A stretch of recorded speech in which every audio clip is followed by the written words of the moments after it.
السلام عليكم ومرحبا بكم في قناتكم سارة شانيل. اليوم ان شاء الله غنقترح عليكم دي بيتزا فولي كيجيو جد رائعين وروعه في المذاق. اذا كنتم مازال ما اشتركتوش في القناه ما تنساوش الاشتراك وكذلك تفعيل الجرس باش توصلوا بالجديد. بالنسبه للعجين غنحتاجو كاس من الحليب الدافئ، 250 غرام من الدقيق الابيض اولا الفورس، 2 معالق كبار من زيت المائده، معلقه صغيره من الخل، معلقه كبيره من الخميره المعجونه اولا الخميره الفوريه، معلقه صغيره من سكر سنيده اولا السكر الخشن. تحتاجوا نص معلقه من الملح وكذلك نص معلقه من الزعتر والبزار. اول حاجه ناخذ الخميره غنوضعوا فيها الحليب الدافئ، غنضيف لهم سكر سنيده اولا السكر الخشن وغنخليوهم حتى كيتفاعلوا فقط القليل. غناخذوا الدقيق الابيض اولا الفورس نضيفوا ليه الملحه، الملح كتبقى حسب الذوق، نضيفوا الزعتر وكذلك البزار، نضيفوا معلقه صغيره من الخل، نضيفوا زيت المائده، يمكن لكم تعوضوا زيت المائده بزيت الزيتون. غنخلطوا هاد المكونات مع بعضها حتى كيتجانسوا وغنضيفوا لهم الخميره الفوريه مع الحليب والسكر كذلك،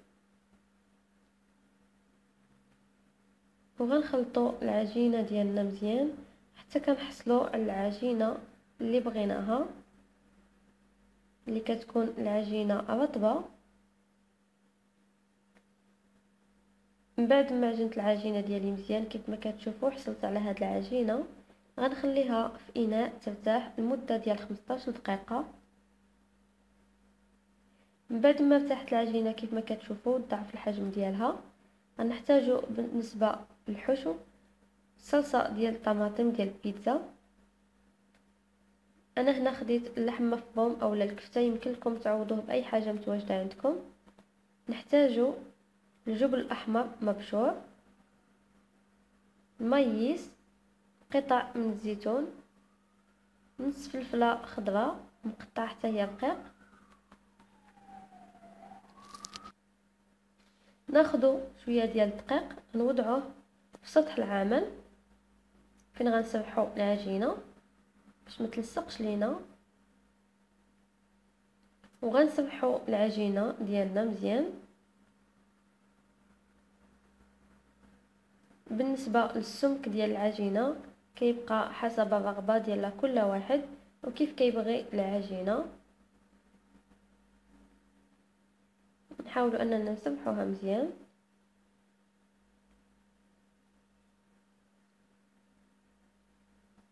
انا هذا هو السمك اللي خليت عليه العجينه.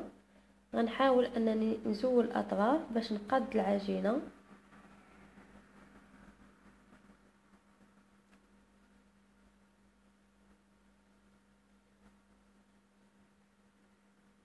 نقادوها بهذا الشكل هذا.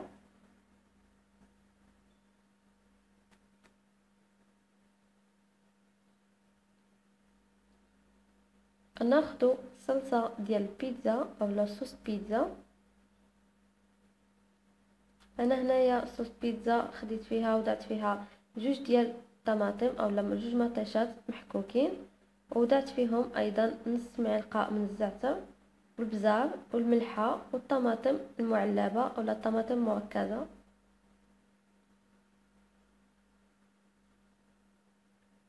نحاول انني نوزع الطماطم على العجينه كلها وغنضيف عليهم الفلفله مقطعه رقيق. بالنسبه للحشو كيبقى اختياري.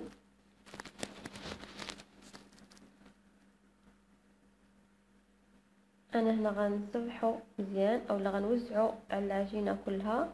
بالنسبه للمقادير ديال العجين اولا ديال البيتزا فولي غنخليه في صندوق الوصف. بعض الاخوات كيدخلوا عندنا ماشي من المغرب وكيقولوا لي بلي ما كيفهموش الهضره ديالنا. انا غنخلي ليهم المقادير في صندوق الوصف باش هكا يستافد الجميع. غنوزعو المايس وكذلك الزيتون مقطع رقيق.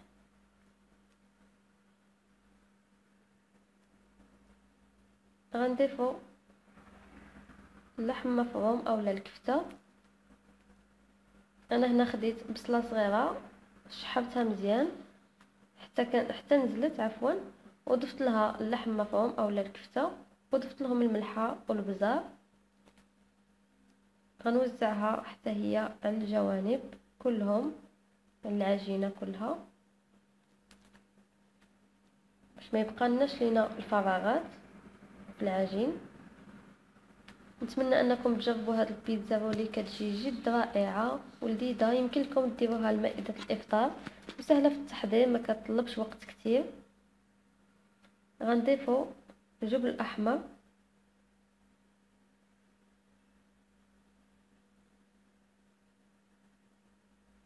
يمكن لكم تعوضوا الجبن الاحمر بالموتزاريلا الا كانت واجده عندكم.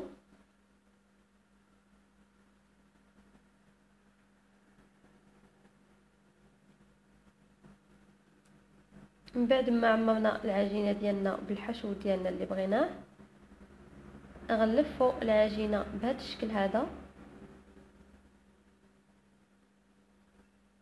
انا هنا رققت العجينه غير باش ما كتبقاش ليا غليظه من الداخل. الا خلينا العجينه غليظه كتجينا من الداخل بحال الخبز. نحاولوا اننا نرققوها شويه. ناخذ شويه ديال الدقيق نوضعوه فوق سطح العمل باش ما تلصقش لينا العجينه. ناخذ سكين نقطعوا به العجينه، غنحاولوا نزولوا الاطراف، نقطعوا العجينه ديالنا بهذا الشكل هذا. نحاولوا اننا نوضعوهم متساويين.